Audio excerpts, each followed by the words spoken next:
Hi friends, welcome to Meera's novella. Smriti ഭാഗം 20. നിന്റെ ചോദ്യത്തിനുള്ള മറുപടി ഒന്നേ ഉള്ളൂ Gauri, that I love you. അവന്റെ വാക്കുകൾ ഗൗരിയിൽ ഉണ്ടാക്കിയ ഞെട്ടൽ ചെറുതൊന്നുമല്ലായിരുന്നു. അവൾ അവനെ തന്നെ ഉറ്റുനോക്കി.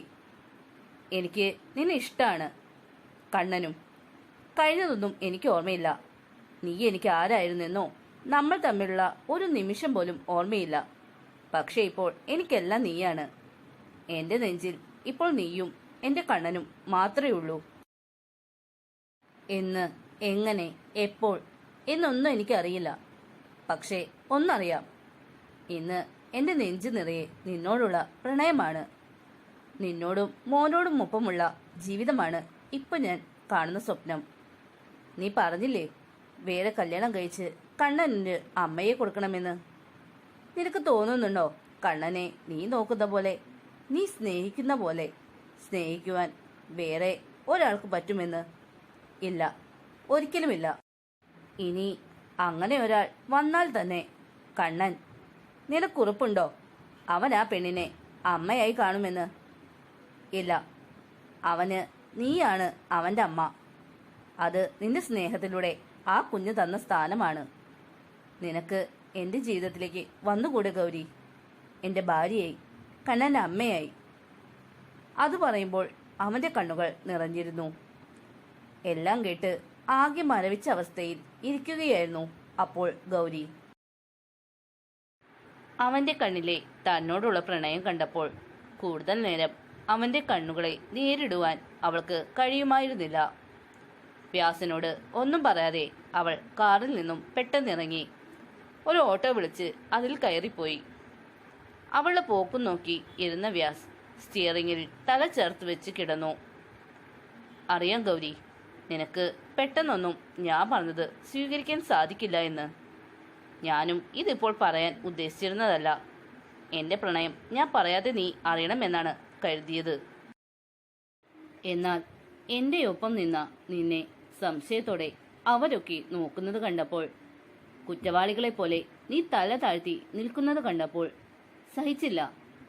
അതുകൊണ്ടാണ് ഇപ്പൊ തന്നെ ഞാൻ മനസ്സ് തുറന്നത്. നാളെ ഒരിക്കൽ ആരും ഒരു വാക്കുകൊണ്ടോ നോക്കുകൊണ്ടോ മറ്റൊരു രീതിയിൽ നിന്നെ കാണുന്നത് എനിക്കിഷ്ടമല്ല. നിന്നിൽ എനിക്കും എന്നിൽ നിനക്കും പൂർണ്ണ അവകാശം ഉണ്ടാവണം. ഞാൻ ഇത്രയൊക്കെ പറഞ്ഞ് എല്ലാം കേട്ട് ഒരു വാക്കുപോലും നീ പറയാതെ നടന്നപ്പോൾ ഞാൻ അനുഭവിക്കുന്ന വേദന എത്രമാത്രമാണെന്ന് നീ അറിയുന്നോ ഗൗരി? സ്നേഹിച്ചില്ലെങ്കിലും എന്നെ വെറുക്കരുതേ പെണ്ണേ. എന്നിൽ നിന്നും അകന്നു പോവരുതേ.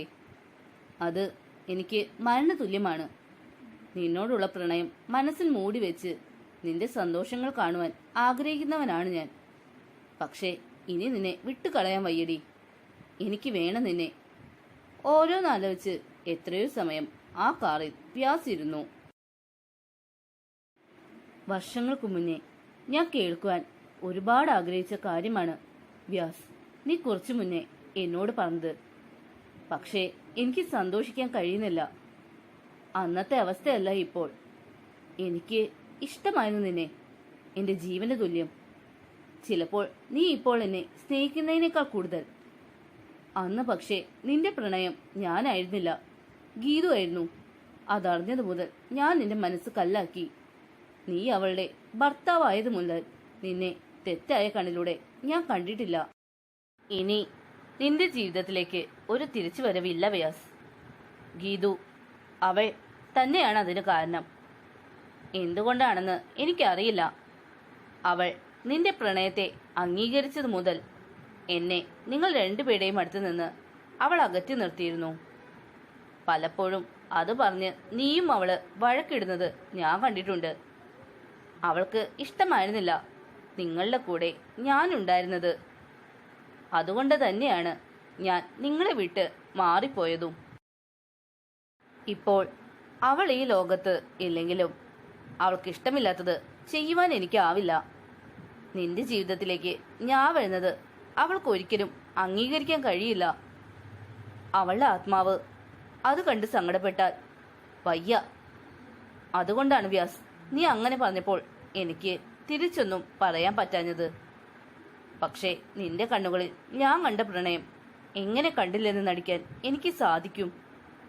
നീ എന്നെ വല്ലാത്തൊരു ധർമ്മസങ്കടത്തിലാണ് വ്യാസ് കൊണ്ടെത്തിച്ചിരിക്കുന്നത്. ഓട്ടോയിൽ സഞ്ചരിച്ചുകൊണ്ടിരിക്കുമ്പോഴും അവളുടെ മനസ്സ് കലുഷിതമായിരുന്നു. അവനോട് ഒന്നും സംസാരിക്കാതെ പോന്നതിൽ അവൾക്ക് വല്ലാത്ത കുറ്റബോധം തോന്നി. അവനെ അവഗണിച്ച് പോന്നതിന് പകരം തന്റെ മനസ്സിലുള്ള കാര്യങ്ങൾ അവനോട് പറയണമായിരുന്നു എന്നവൾക്ക് തോന്നി. അവൾ വേഗം തന്നെ ഓട്ടോ തിരിച്ചുവിടുവാനായി പറഞ്ഞു. കാറിന്റെ ഡോറിൽ ആരോ തുറക്കുന്ന ശബ്ദം കേട്ടാണ് വ്യാസ് തല ഉയർത്തി നോക്കിയത്. തനിക്കരികിൽ ദേഷ്യത്തോടെ ഇരിക്കുന്ന ഗൗരിയെ കണ്ടതും വ്യാസിന് സന്തോഷം തോന്നി. തന്റെ മുഖം അമർത്തി തുടച്ച് അവൻ അവളെ തന്നെ നോക്കിയിരുന്നു. എന്തേ നീ തിരിച്ചു പോന്നു? എന്നെ ഉപേക്ഷിച്ചിട്ട് പോയതല്ലേ? അവന്റെ കുസൃതി നിറഞ്ഞ ചോദ്യം കേട്ടതും ഗൗരിക്ക് കൂടുതൽ ദേഷ്യം വന്നു. ഞാൻ ആരെയും ഉപേക്ഷിച്ചു പോയിട്ടൊന്നുമില്ല. നീ പറഞ്ഞ കാര്യം പെട്ടെന്ന് കേട്ടപ്പോൾ ഒരു ഷോക്കായി, അതുകൊണ്ട് പോയതാണ്. പക്ഷേ നിനക്ക് മറുപടി തരണമെന്ന് തിരിച്ചു തോന്നി, അതുകൊണ്ടാണ് വന്നത്. എന്താ നിന്റെ മറുപടി? അത് ചോദിക്കുമ്പോൾ അവനറിയാമായിരുന്നു അവൾ എന്താണ് പറയാൻ പോകുന്നത് എന്ന്. എങ്കിലും അവൾ തന്നെ പറയട്ടെ എന്ന് കരുതി അവൻ ചോദിച്ചു. നിന്റെ പ്രണയം സ്വീകരിക്കുവാൻ എനിക്ക് കഴിയില്ല വ്യാസ്. കാരണം എനിക്ക് മറ്റൊരാൾ ഇഷ്ടമാണ്. അവന്റെ മുഖത്ത് നോക്കാതെ വേറെ എവിടെയോ നോക്കി പറയുന്ന ഗൗരിയെ കണ്ടതും അവന് ചിരി വന്നു. ആരാ ആള്? അവന്റെ ചോദ്യം കേട്ടതും ഗൗരി ഞെട്ടിപ്പോയി. അവന്റെ മനസ്സ് മാറ്റുവാൻ വേണ്ടിയാണ് അങ്ങനെ ഒരു നുണ പറഞ്ഞത് തന്നെ. പെട്ടെന്ന് പേര് ചോദിച്ചപ്പോൾ ആരുടെ പേര് പറയണമെന്ന് ആകെ ഒരു കൺഫ്യൂഷനായി. ഇനി എന്ത് നുണ പറയുമെന്ന് ആലോചിച്ച് ബുദ്ധിമുട്ടണ്ട ഗൗരി. എനിക്കറിയാം ആരാണ് ആളെന്ന്. അവൻ പറഞ്ഞതും അവൾ പകച്ചുകൊണ്ട് അവനെ നോക്കി. നിനക്ക് എങ്ങനെ അറിയാം വ്യാസ്? എങ്ങനെ? ഗൗരിയുടെ പരിഭ്രമത്തോടെയുള്ള ചോദ്യം കേട്ടതും വ്യാസ് പെട്ടെന്ന് തന്നെ കാറിന്റെ ബാക്ക് സീറ്റിൽ നിന്നും അവളുടെ ഡയറി എടുത്ത് അവളുടെ കയ്യിൽ വെച്ചു കൊടുത്തു. ഇത് എന്റെ ഡയറി അല്ലേ? ഇത് നിനക്ക് എവിടുന്ന് കിട്ടി? അവളിൽ പരിഭ്രമം നിറഞ്ഞു. അതിലുള്ള കാര്യങ്ങൾ വ്യാസ് വായിച്ചിട്ടുണ്ടെങ്കിൽ താൻ പറയാതെ തന്നെ തന്റെ പ്രണയം അവൻ അറിഞ്ഞിട്ടുണ്ടാകും എന്നോർത്തതും അവളുടെ കയ്യിൽ ഇരുന്ന് ആ ഡയറി വിറച്ചു. ദൈവനിശ്ചയമായിരുന്നു ഗൗരി ഈ ഡയറി എന്റെ കയ്യിൽ കിട്ടാൻ കാരണം. അതുകൊണ്ടാണ് നിന്റെ മനസ്സിൽ ആരാണ് ഉള്ളതെന്ന് ഞാൻ അറിഞ്ഞത്. വർഷങ്ങളായുള്ള നിന്റെ പ്രണയം ഞാനാണെന്ന് എനിക്കറിയാം ഗൗരി. എന്തിനു വേണ്ടിയാണ് നീ ഇപ്പോ മറ്റൊരാളെ സ്നേഹിക്കുന്നുവെന്ന് ഒരു നുണ എന്നോട് പറഞ്ഞത് എന്ന് എനിക്കറിയണ്ട. നീ എന്റെ പ്രണയം സ്വീകരിക്കാതെ ഇരിക്കണമെങ്കിൽ അതിനു പിന്നിൽ എന്തെങ്കിലും ശക്തമായ കാരണമുണ്ടായിരിക്കും. അത് നീ പറയാതെ തന്നെ ഞാൻ കണ്ടുപിടിക്കും ഗൗരി. ഇപ്പൊ നമുക്ക് തിരിച്ചു പോകാം. തന്റെ പ്രണയം അവൻ തിരിച്ചറിഞ്ഞിരിക്കുന്നു എന്ന സത്യം അവൾ മനസ്സിലാക്കിയതും പിന്നീട് അവനെ ഒന്ന് അഭിമുഖീകരിക്കാൻ പോലും അവൾക്ക് പറ്റാത്ത അവസ്ഥയായി. അവൾ അവനോട് പിന്നെ ഒന്നും പറയാതെ തല കുനിച്ചിരുന്നു. എന്റെ ഗൗരി, നിന്റെ ബെസ്റ്റ് ഫ്രണ്ടാണ് ഞാൻ എന്ന് പറഞ്ഞിട്ടും നിന്റെ മനസ്സിലുണ്ടായിരുന്ന ഒരു കാര്യവും നീ ഇതുവരെ എന്നോട് പറഞ്ഞില്ലല്ലോ. വ്യാസും ഗൗരിയും തിരിച്ചെത്തിയതും ഗൗരി ലച്ചുവിനോട് ചെന്ന് അവൾ ഇതുവരെ പറയാതിരുന്ന അവളുടെ മനസ്സിലെ ഇഷ്ടവും അത് വ്യാസ് അറിഞ്ഞതും ഇന്ന് തന്നെ പ്രൊപ്പോസ് ചെയ്തതും എല്ലാം തുറന്നു പറഞ്ഞു. അല്ല, അതൊക്കെ പോട്ടെ, നീ എന്തുകൊണ്ടാണ് വ്യാസിനെ അവന്റെ ഇഷ്ടത്തെ അംഗീകരിക്കുവാൻ തയ്യാറാകാത്തത്? ഗൗരി തന്റെ മനസ്സിലുള്ള കാര്യം പറഞ്ഞതും ലച്ചു അവളെ ദേഷ്യത്തോടെ നോക്കി. ഒരു വീക്ക് അങ്ങ് വെച്ച് തന്നാലുണ്ടല്ലോ അവളുടെ ഓരോ വിചാരങ്ങൾ. എടി, നീ വ്യാസിനെ കെട്ടുന്നതിൽ ഏറ്റവും സന്തോഷിക്കുക നിന്റെ ചേച്ചിയാവും. കാരണം ഗീതുവിനറിയാം കണ്ണനെയും വ്യാസിനെയും നീ സ്നേഹിക്കുന്നതിൽ കൂടുതൽ സ്നേഹിക്കാൻ ആർക്കും പറ്റില്ലെന്ന്. ഇല്ല, അവൾ ക്ഷമിക്കില്ല. ലച്ചു കുറെ പറഞ്ഞ് അവൾ തീരുമാനം മാറ്റുവാൻ ശ്രമിച്ചെങ്കിലും അവൾ ചെവികൊണ്ടില്ല. അവളുടെ മനസ്സ് മാറ്റാൻ തന്നെ കൊണ്ട് ഒറ്റയ്ക്ക് പറ്റില്ല എന്ന് ലച്ചുവിന് ബോധ്യപ്പെട്ടു. ഡോ, റൂമിലിരുന്ന് വർക്ക് ചെയ്യുന്നവന്റെ മുന്നിലേക്ക് നിന്നുകൊണ്ട് ലച്ച് ശബ്ദമുയർത്തിയതും രോഹിത് ഞെട്ടി മുന്നിലേക്ക് നോക്കി. എന്തിനാടി ഇങ്ങനെ കിടന്ന് അലറുന്നത്? ലച്ചുവിനെ കണ്ടതും രോഹിത് ദേഷ്യത്തോടെ ചോദിച്ചു. താൻ ഇത്രയ്ക്ക് പേടിത്തൊണ്ടാണെന്ന് ഞാൻ അറിഞ്ഞോ? അത് എന്റെ കുറ്റമല്ല. ദേ, നീ എന്നെ ദേഷ്യം പിടിപ്പിക്കണ്ട. വന്ന കാര്യം പറഞ്ഞിട്ട് പോകാൻ നോക്ക്. ലച്ചു വള്ളി പുള്ളി വിടാതെ ഗൗരി പറഞ്ഞ കാര്യങ്ങൾ മുഴുവൻ അവനോട് പറഞ്ഞു. എനിക്ക് തന്റെ സഹായം വേണം. അവൾ പറഞ്ഞതും എന്താണെന്നുള്ള സംശയത്തോടെ അവൻ അവളെ നോക്കി. അവരെ തമ്മിൽ ഒന്നിപ്പിക്കണം. ഗൗരിയുടെ മനസ്സ് മാറ്റാൻ എന്തെങ്കിലും തറവേലകൾ ഇറക്കേണ്ടി വരും. അപ്പോ തന്നെ പോലെ ഒരു തറ കൂടെയുള്ളത് നന്നായിരിക്കും. ഡീ കുട്ടിപ്പിച്ചാച്ചേ, വെറുതെ എന്റെ കയ്യിൽ നിന്ന് വാങ്ങാൻ നീ നിൽക്കരുത്. പിന്നെ ഗൗരിയുടെ കാര്യമായതുകൊണ്ട് ഞാൻ നിന്റെ കൂടെ നിൽക്കാം. അപ്പൊ ഫ്രണ്ട്സ്, ചിരിച്ചുകൊണ്ട് ലച്ചു കൈ നീട്ടിയതും അതേ ചിരിയോടെ രോഹിത്തും കൈ ചേർത്തു. പെണ്ണിനോട് കൂടുതൽ അടുക്കണമെങ്കിൽ ആദ്യം അവളുടെ നല്ലൊരു സുഹൃത്തായി മാറണമെന്ന് അവനറിയാമായിരുന്നു. പിന്നീടുള്ള ദിവസങ്ങളിൽ ഗൗരി പരമാവധി വ്യാസുമായി അകലം പാലിച്ചു. ലച്ചുവും രോഹിത്തും പല വഴികളും നോക്കിയെങ്കിലും അവളുടെ മനോഭാവത്തിൽ മാറ്റമൊന്നു തന്നെ ഉണ്ടായില്ല. വ്യാസിനോട് വേദ് അതിനെപ്പറ്റി സംസാരിച്ചപ്പോൾ അവൾ തന്നിൽ നിന്നും അകന്നു നിൽക്കാൻ എന്തോ ശക്തമായ കാരണമുണ്ട്, അത് കണ്ടുപിടിക്കാൻ ശ്രമിച്ചുകൊണ്ടിരിക്കുകയാണ് എന്ന് പറഞ്ഞു. ഇനി ശരിക്കും അവൾക്ക് നിന്നോടിപ്പോൾ പ്രണയമില്ലാന്നുണ്ടോ വിച്ചു? എല്ലാം കേട്ട് സംശയത്തോടെ വേദ് ചോദിച്ചു. എന്റെ ഏട്ടാ, അവളുടെ ഡയറി വായിച്ചവനാ ഞാൻ. എന്റെയും ഗീതുവിന്റെയും കല്യാണം കഴിഞ്ഞെന്ന് അവൾ എഴുതിയിരുന്നു. അവളുടെ പ്രണയം ഇനി വേറെ ഒരാൾക്കും സ്വന്തമാവില്ലെന്ന്.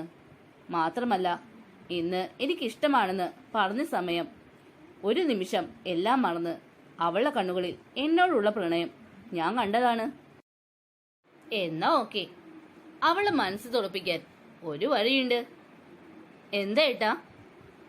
വേദ് പറഞ്ഞു കൊടുത്ത വഴി കേട്ടും വ്യാസിന് ഒരുപാട് സന്തോഷം തോന്നി. അവൻ വേഗം തന്നെ ഫോൺ എടുത്ത് ആരെയോ വിളിച്ചു. ഡൺ ഏട്ടാ, 2 ദിവസത്തിനകം ആൾ ലാൻഡ് ചെയ്യും. നീ ഇങ്ങനെ നോക്കിയിരുന്നോ? അവനെ കൊണ്ട് അവൾ അങ്ങ് പോകും. നോ. അത് കേട്ടതും കയ്യിലിരുന്ന മദ്യം നിറച്ച ഗ്ലാസ് ടീന വലിച്ചെറിഞ്ഞു. എന്നിട്ട് വിനായകന്റെ കോളറിൽ കയറി പിടിച്ചു. നീ നിന്റെ ദേഷ്യം എന്നോട് തീർക്കാതെ അവളോട് പോയി തീർക്കടി. അവനെ ജീവനോട് വേണമെങ്കിൽ നീ അവനെ അവളിൽ നിന്നും അകറ്റിക്കോ. ഇല്ലെങ്കിൽ അവനെ കൊന്നിട്ടാണെങ്കിലും അവളെ ഞാൻ കല്യാണം കഴിച്ചിരിക്കും. വിനായകും ദേഷ്യത്തോടെ അവളോട് പറഞ്ഞു. നോ ഡാ, എനിക്ക് അവനെ വേണം. അത് പ്രേമം കൊണ്ടൊന്നുമല്ല. അവന്റെ സ്വത്തും പ്രശസ്തിയും ഒരുപാട് മോഹിച്ചു പോയി ഞാൻ. അതെ, എനിക്കും അറിയാലോ. നമ്മൾ തമ്മിൽ ഒന്നായി തന്നെ അവരെ അകറ്റുവാൻ വേണ്ടിയാണ്. പക്ഷെ എന്നോട് ആലോചിക്കാതെ നീ സ്വയം എടുത്തു ചാടി അന്ന് പൊട്ടത്തരം കാണിച്ച് അവന്റെ ശത്രുത നേടി. ഇനിയുള്ള ഓരോ പ്രവൃത്തിയും വളരെ ശ്രദ്ധയോടെ വേണം. അതും അധിക സമയം നമ്മുടെ കയ്യിലില്ല. അവൻ എങ്ങാനും എല്ലാം ഓർമ്മ വന്നാൽ പിന്നെ അവരെ അകറ്റാൻ പറ്റില്ല. അതിനു മുന്നേ നമ്മുടെ പ്ലാൻ നടക്കണം. കുറച്ചുകൂടി സമയം ഞാൻ തരാം. അതിനുള്ളിൽ അവൻ അവളെ വെറുത്ത് തന്നിൽ നിന്നും അകറ്റാനുള്ള കാര്യങ്ങൾ എന്താച്ചാ നീ ചെയ്. എല്ലാം സമ്മതിച്ച് പോകുവാനായി എഴുന്നേറ്റ ടീനയെ വിനായക് കൈ പിടിച്ച് വലിച്ച് മടിയിലേക്കിരുത്ത്. ഹ, അങ്ങനെ അങ്ങ് പോയാലോ? നിന്നെ ഒന്ന് നേരാവണ്ണം കണ്ടിട്ട് എത്ര ദിവസമായി?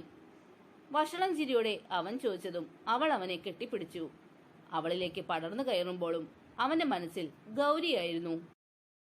വേദിന്റെ പ്ലാൻ കേട്ട ശേഷം വ്യാസ് ഗൗരിയെ പൂർണ്ണമായും അവഗണിച്ചു. ആദ്യമൊക്കെ ഗൗരിക്ക് സന്തോഷം തോന്നി. എന്തിന്റെ പേരിലാണെങ്കിലും വ്യാസ് അകലം പാലിക്കുമ്പോൾ പോകെ പോകെ തന്നോടുള്ള ഇഷ്ടം മറന്ന് വേറെ ഒരാളെ അവന്റെ ജീവിതത്തിലേക്ക് സ്വീകരിക്കുമെന്ന് ആശ്വസിച്ചു. എന്നാൽ 2 ദിവസം കൊണ്ട് തന്നെ അവന്റെ അവഗണന സഹിക്കാവുന്നതിലും അപ്പുറമായി അനുഭവപ്പെട്ടു അവൾക്ക്. അവനോടുള്ള പ്രണയമാണ് അവന്റെ അവഗണന അവളെ ഇത്രയും വിഷമിപ്പിക്കുന്നത് എന്ന് സ്വയം തിരിച്ചറിയാതെ അതവൾക്ക് മനസ്സിലാക്കി കൊടുക്കുവാനായി അവൾ ദുബൈയിൽ നിന്നും ആ സമയം കേരളത്തിൽ കാലുകുത്തി.